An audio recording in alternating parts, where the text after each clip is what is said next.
we switch a little bit to maybe second line? We saw the results, speaking of HER2 positive disease, we saw the results of the Aspen-06 trial today. I think you were one of the co-authors on that.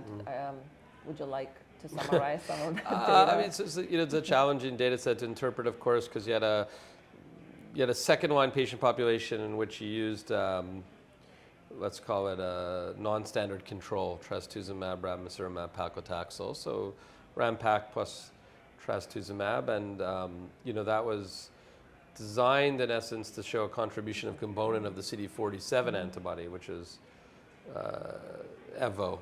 And there definitely is an increased response rate in the 4 drugs over 3 drugs. Question is, how does that translate into whether you need the trastuzumab at all, and whether the contribution of components is sufficient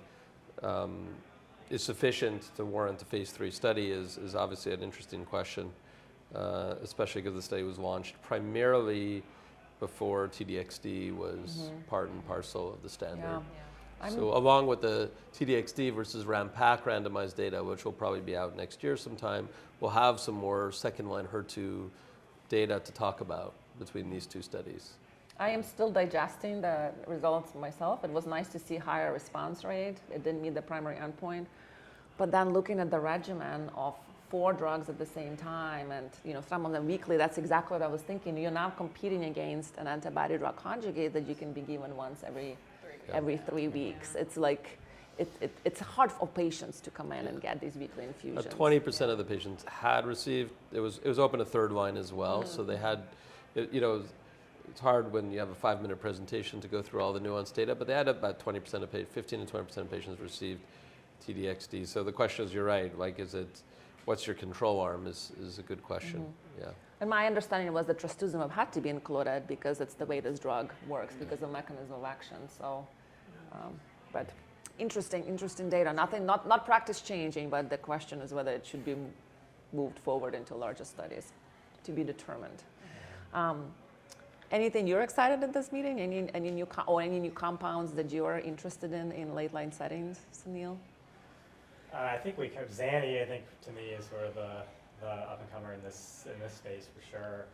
There are a number of Claudin target. We talked about ADCs earlier. A number of Claudin targeted ADCs as well down the pipeline. So I'm definitely excited to see that in conjunction with immunotherapy. I think many of those trials incorporate that now up front. So I think that will solve our problem of, do we give Claudin or do we give IO? So certainly very excited to see what comes from those. Still very early on with those. I'm sure it'll be some time, but. Yeah, a lot of ADCs, right? Yes. In late lines, TROP2 ADCs, Claudin ADCs. It's good to have options,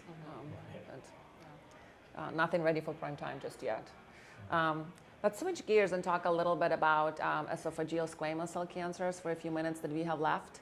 Tislelizumab was also studied in the first line for esophageal squamous cell cancer, and we are awaiting FDA's decision regarding approval. Do any of you have any maybe comments or thoughts about the use of this drug in first line esophageal? Yeah, I see it aligning pretty well with Checkmate 648, doublet chemo plus a PD-1 inhibitor, where we're seeing a benefit of it over chemo alone, and at least in the subset analysis in the PD-1 positive population.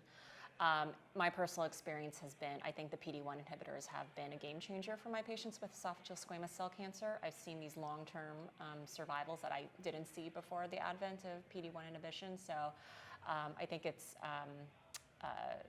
nice to be able to have that option for the majority of our patients with esophageal squamous cell cancer, because the majority of them have tumors that are PD-1 positive.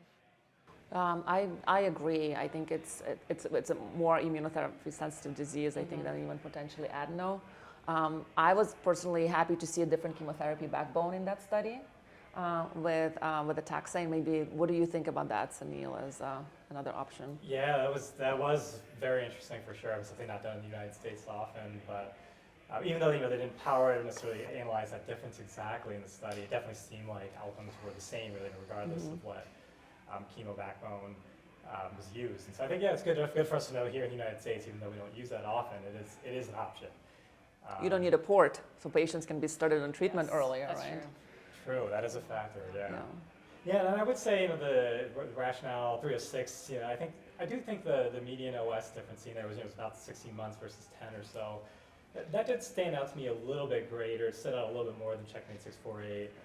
Some of the other trials with Pembro as well. Of course, this is shameless cross-trial comparison. You can, but you can't ignore the numbers on the screen whenever he puts them in front of you, right? Yes, it's there, So I always look at the delta between the two, not just the median, but sort of the curves throughout as well. And you can't ignore that, I think. And so, is there a signal there? Who knows? But that did stand out to me at least. What about you, Zev? What are your thoughts about this? I think these are good points. I have nothing major to add. I think I bet, assume it'll get approved. It winds up very nice, so there wouldn't be any reason why it shouldn't, theoretically. Yeah, I agree. It's. Were you going to say something? Well, can I ask about your opinion about a potential CPS cutoff for squamous cell cancer versus like adeno? Do you feel strong? I think it should be the same as adeno. I think we should make it simpler and have a kind of a unified cutoff across upper GI tumors. Actually, in that study with tislelizumab, patients who had low TAP score did worse. Yes, had hazard ratio that was crossed 1. So again, with this drug, it doesn't make sense to use.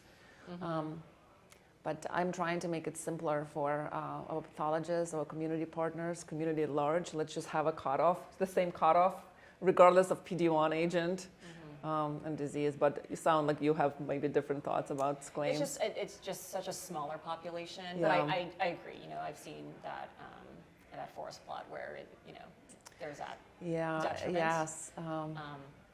I used to be of the opinion we should be giving it to everybody, and then I saw the data, the subgroup analysis, and that made me change my mind. Yeah. But it's a small. The reality is that most patients across all of these first-line squamous cell tumors had tumors that had PD-L1 positive expression.